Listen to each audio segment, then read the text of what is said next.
So when I was about to release my movie 11 Years, Bob Dylan's stealing of James Damiano's songs, Dylan's people found out. They had to try to remedy the situation, so they enlisted the Weinstein Company, headed by the beloved Harvey Weinstein, to produce a movie about Bob Dylan titled I'm Not There.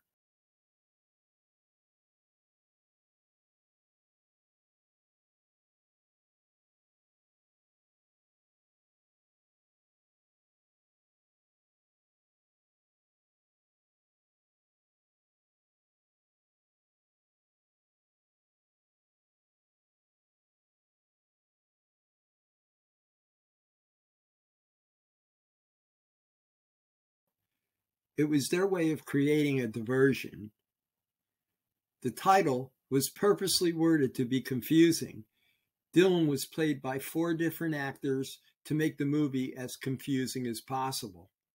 The plot was purposely distorted, and everyone I talked to who saw the movie said that they didn't understand the plot, or that there was no plot at all. I guess they thought that when people asked one another if they saw the new movie about Bob Dylan, that they would add, it was horrible, or it was confusing, to try to discourage people from watching any new movies about Bob Dylan in the relevant time period. However, the new movie was made as a diversion.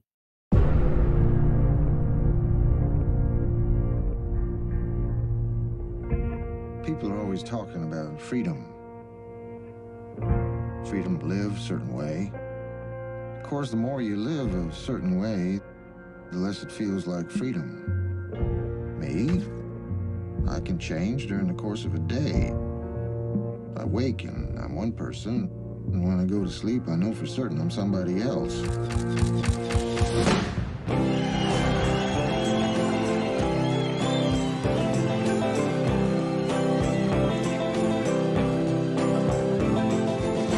See, you just want me to say what you want me to say. Once upon a time, you dressed so fine, threw the bumps of dime in your prime. Then you, people call, say it be. All they want from me is finger-point songs. I only got 10 fingers. I'm kidding you. It's not about me anymore, it's all about him. How does it feel? That's nature's will, and I'm against nature. How does it feel?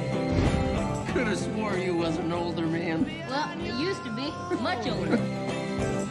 What's with all this doomsday, hocus pocus? Yes, chaos, clocks, watermelons, you know, it's everything. Like a rolling stone.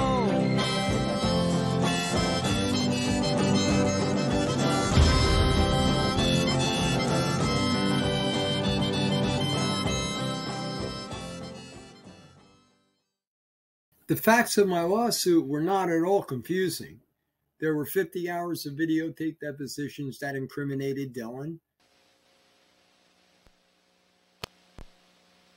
This is the videotape deposition of Elliot Mintz in the matter of Damiano versus Sony Music and Bob Dylan. Have you ever lied to Mr. Damiano? Yes.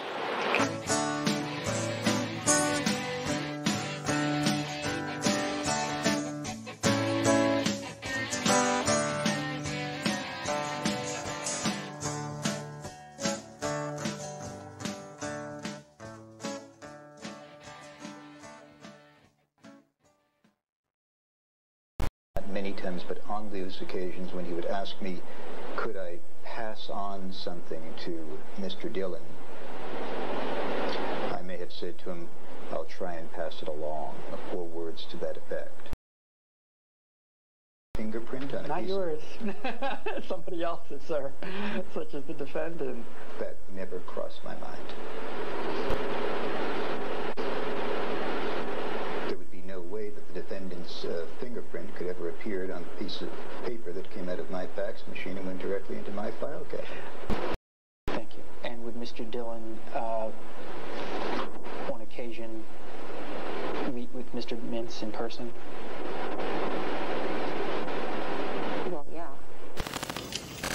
The criticism that you've received for more or less leaving folk music for folk rock hasn't seemed to bother you very much. Do you think you'll stick with folk rock, or are you going on into more writing? I don't play folk rock. What would you call your music? I would call it,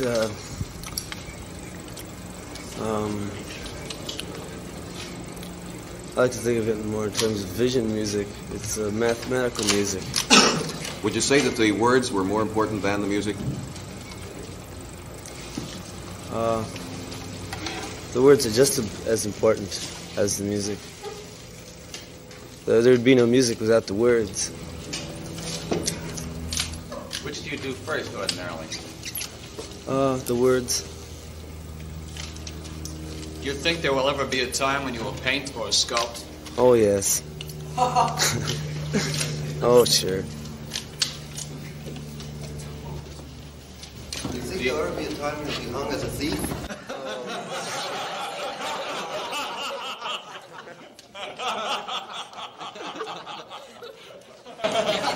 You weren't supposed to say that.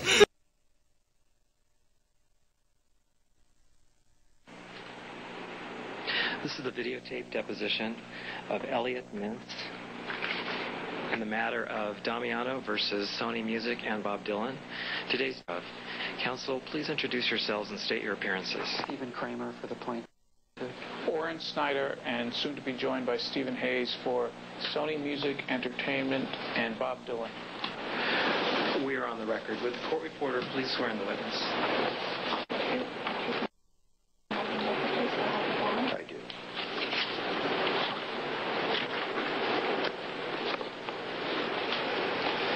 Mr. Berman, I'm sorry, Mr. Mintz, my name is Stephen Kramer. I represent the plaintiff in this case. Mr. Mintz, have you ever gone by an alias? Yes. Okay, and what is that alias, sir? Mitch Berman. And during what period of time have you gone under that alias? From approximately October of 1980 through the present.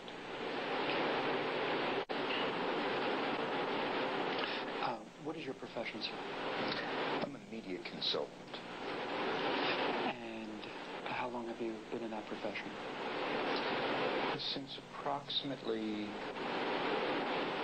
give or take, since 1975, 76. 20 years. And how long has Mr. Dylan been your client, sir?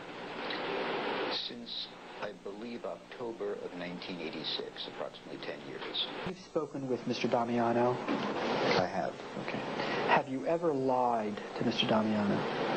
Yes. And can you list for me the times that you lied to him? First of all of my conversations with Mr. Damiano were telephonic. To the best of my knowledge, I've never met him. During the course of telephone conversations, I'd just like to remind you that as per Rule 56C of the Federal Rules of Civil Procedure, a judge is unable to dismiss a lawsuit in summary judgment unless there are no genuine issues as to any material fact. So in my case, there were 11 years of material facts, and Judge Simandl still dismissed the lawsuit in summary judgment.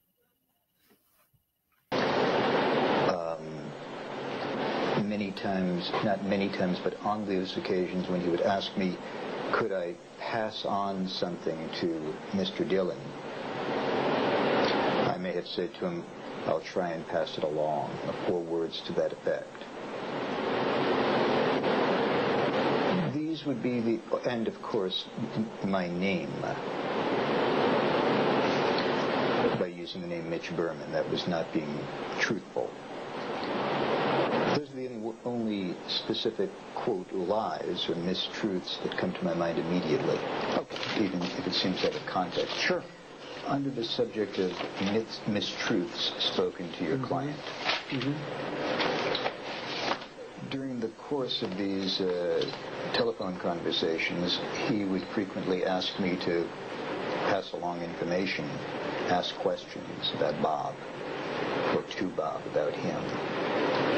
And I, in fact, told him that I would, and that I did.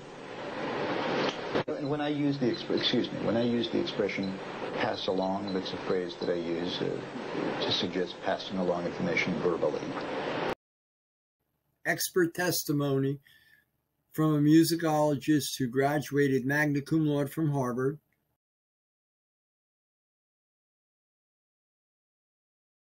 Analysis and comparison of the main melody of Steel Guitars by James Damiano to the main melody of Dignity by Bob Dylan. I define melody as the sequence or ordering of pitches in a single line of a musical composition. That is, melody is the ordering of pitches, which are often referred to as numbers, one being the number of the pitch center or tonic of the composition. And melody is distinct from rhythm, which specifies the timing and the duration of those notes. Analysis will cover the main melody of Steel Guitars and the main melody of Dignity, which I find to be strikingly similar. To begin, I'd like to illustrate the similarity of these two melodies by playing for you what I identify to be the common features themselves, a melodic arc of shared melodic features between these two compositions. This melodic arc is the pitches 1, followed by the pitches 5, 6, 1, and then after a gap, proceeding to the pitches 2, 3, 1.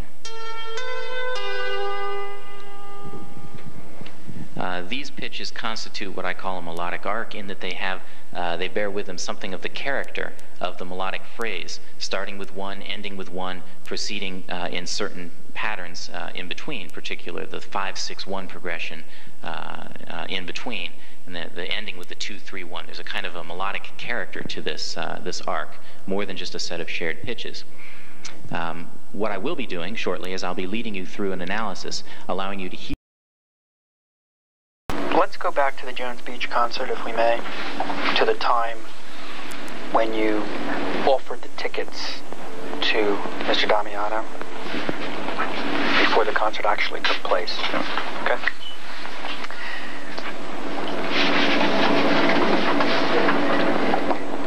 During that point in time when you offered the tickets to him and before he actually went to the concert,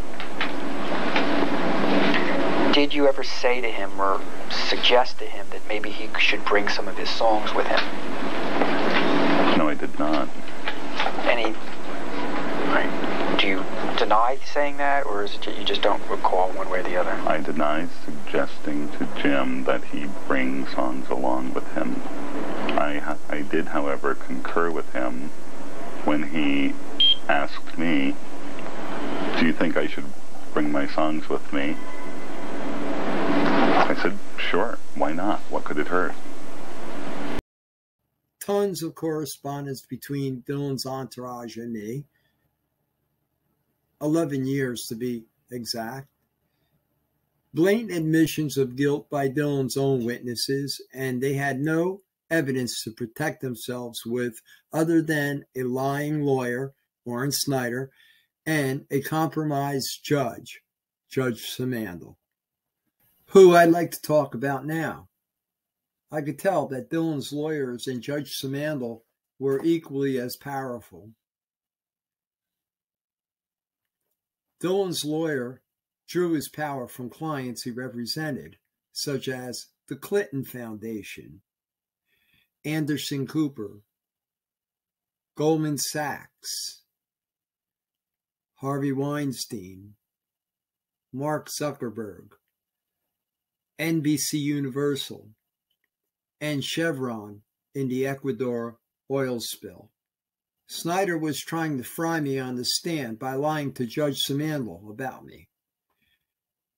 And I have to say that although Judge Simandl had the rule in Dylan's favor 100% of the time, even though I could tell he didn't want to, when push came to shove and the preponderance of the polarity of the evidence was in my favor, Judge Simandl protected me, even though Judge Simandl knew that Dylan had nothing to protect himself with. Nothing as in zero. Judge Simandl was also trying to protect the Constitution. So there's no confusion. We weren't in court for the copyright issue.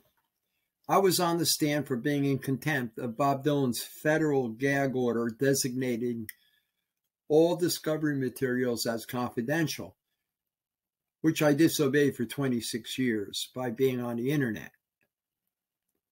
It was quite ironic that Dylan accepted President Obama's Presidential Medal of Freedom Award by utilizing a federal gag order on me. Actually, it seemed a bit communistic.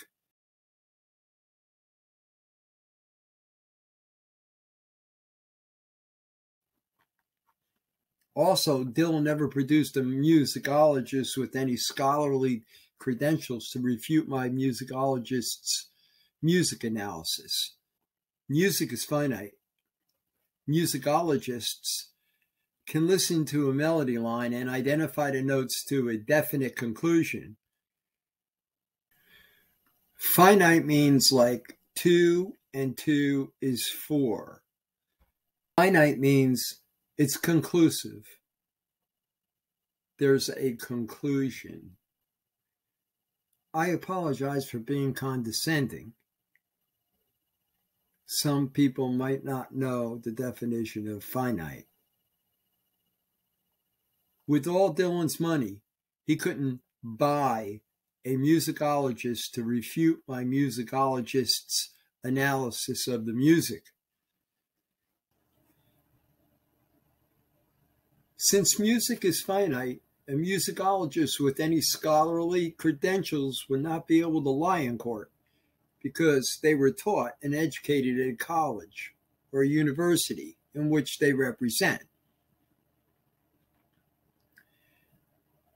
Also, there seemed to be a nefarious plan set in place by Dylan's attorney in collusion with the Library of Congress that was prevented by the grace of God. When my attorney and I sent for the materials I registered with the Library of Congress, we received a letter back from the library stating that we would not be able to retrieve the registration for 180 days because it had been misplaced, although Dylan's attorneys had already received them. I believe Dylan's plan was to erase the most pertinent song, Steel Guitars, which bared, as Dr. Green concluded, the same exact melodic arc as Dylan's Grammy-nominated song Dignity off my copyright registration. I have a great deal of evidence which would suggest that this was Dylan's plan. The evidence is elaborate. However, it concludes that, in light of a motive, it would be considered to be conclusive.